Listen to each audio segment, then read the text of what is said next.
students, welcome to the second video of Laplace transform. In second video we are going to discuss about the properties of Laplace transform. So mainly there are four properties of Laplace transform: linearity property, then first shifting property, which is also known as a multiplication by e raised to at or e raised to minus at. Then third is multiplication by t raised to n, and fourth property is division by t. So let's see one by one. So the very first property is linearity property. So linearity property of Laplace transform says that Laplace transform of a into f of t plus b into g of t, where a and b are constant terms and f of t and g of t are two functions of t, then that is equal to, we'll take a outside the Laplace, so a into Laplace of f of t plus b into Laplace of g of t. Okay, so suppose if it is given as find the Laplace transform of sine 2t minus t square. Okay, so this will be same as 3t square. Okay, so this will be same as Laplace transform of sine 2t minus 3, it is constant, so it will come outside the Laplace, so 3 Laplace transform of t square.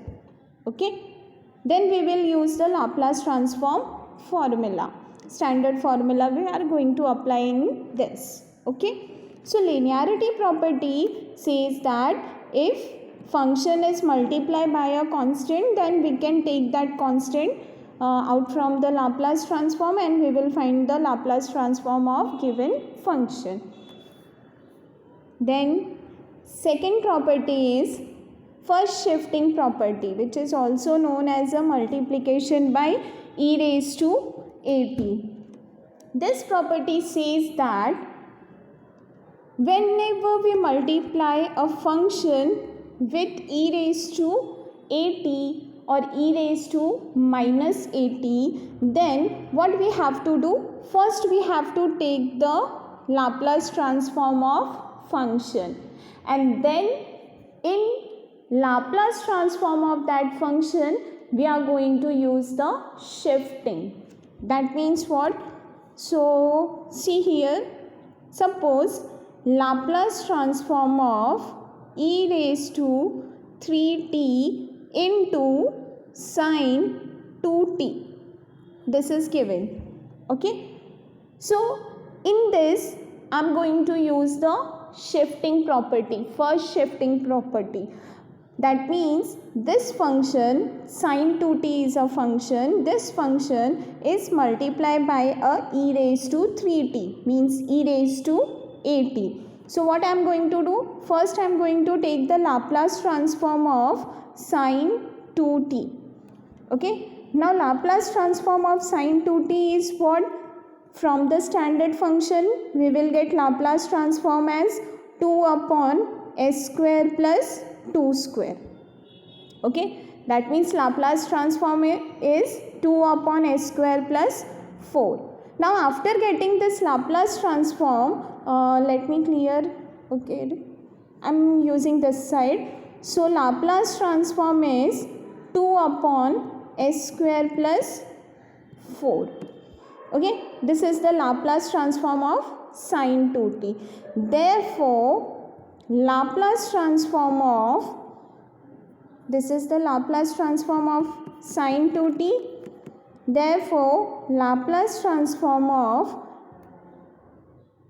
e raised to 3t into sine 2t, that will be, what I have to do? I have to, in place of s, I have to substitute this s by s minus 3.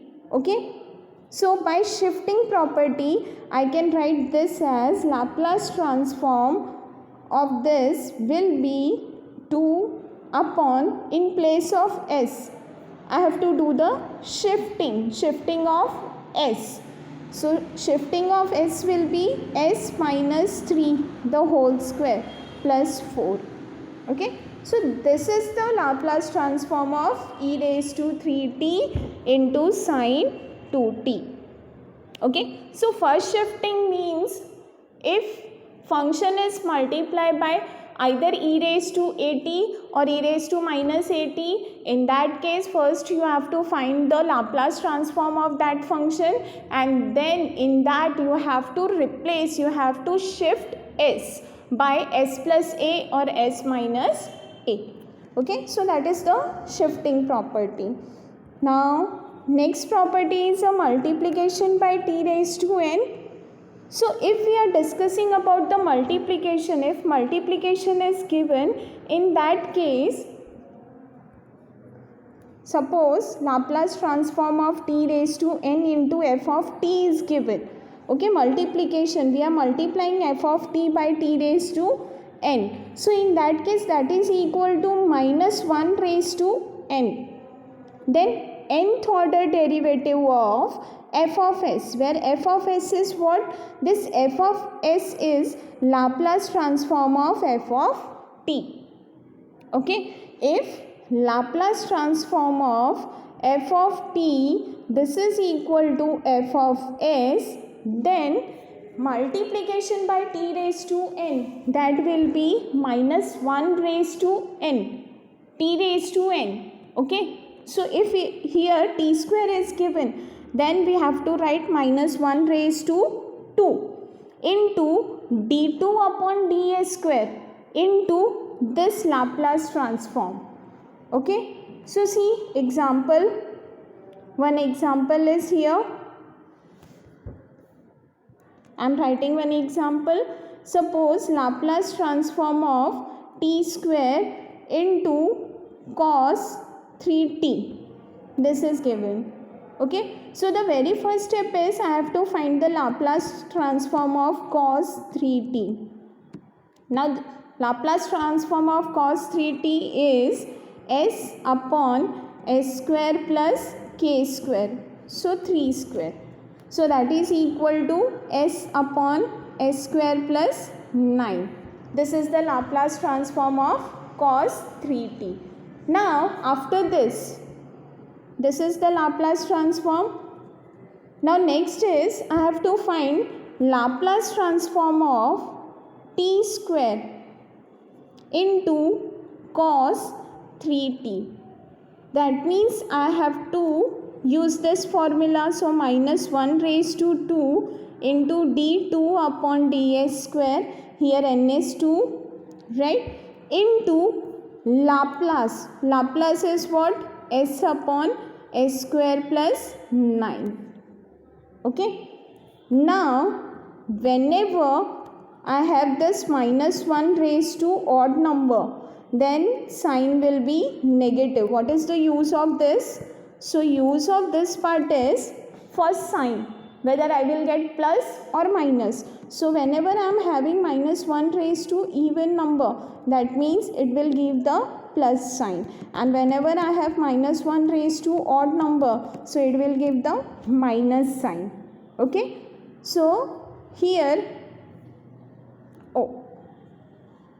it is Laplace transform of t square into cos 3t, so that is equal to minus 1 square into d2 upon ds square into s upon s square plus 9, right. Now minus 1 square, so even number, so it will be plus, then derivative of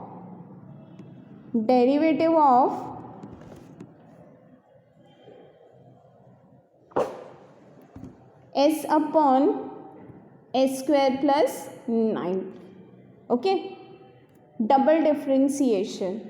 So we will differentiate this by using u upon v rule, or the better, first we have to apply in this u upon v rule, and then again we are going to differentiate this. Okay, so that is the way of finding the Laplace transform when the function is multiplied by t raised to n. that we will see in example. So in this property, whenever function is multiplied by t raised to n, then in that case we have to find the derivative, and derivative will be of order n. Okay. Then next is division property. So division property or division by t says that if we are interested in finding the Laplace of f of t divided by t, okay, then first we have to find the Laplace of f of t, and suppose Laplace of f of t is f of s. Then Laplace of f of t divided by t, that will be integral s to infinity, okay, s to infinity, then f of s ds. Okay, we have to find the integral if function is divided by t. Integral of Laplace, this Laplace, integral of Laplace with respect to s. Okay, so see example. Here Laplace of sin at upon t. To find this, first we will find the Laplace of sin at, and we know that Laplace of sin at is a upon s square plus a square.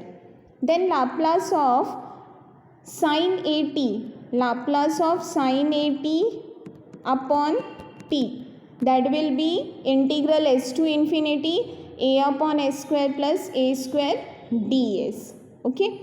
Now a is constant, so a will come outside. Then 1 upon s square plus a square. Integral is 1 upon a tan inverse s upon a. So a cancel. So it will be tan inverse s upon a. Then limit of integration is s to infinity. So that will be, when in place of s we put infinity, it will be infinity. So tan inverse infinity is pi upon 2, minus when in place of a we put s, then we get s upon a. So it will be pi upon 2 minus tan inverse s upon a. So property is, whenever function is divided by a t, then first we have to find the Laplace transform of function, and then we have to integrate the function, integrate the Laplace. Okay, so that is the property. So with this I am concluding this video. Hope you all are understood the properties of Laplace transform. In next video we are going to use the properties of this Laplace transform to solve some example. So with this I am concluding this video. Thank you students.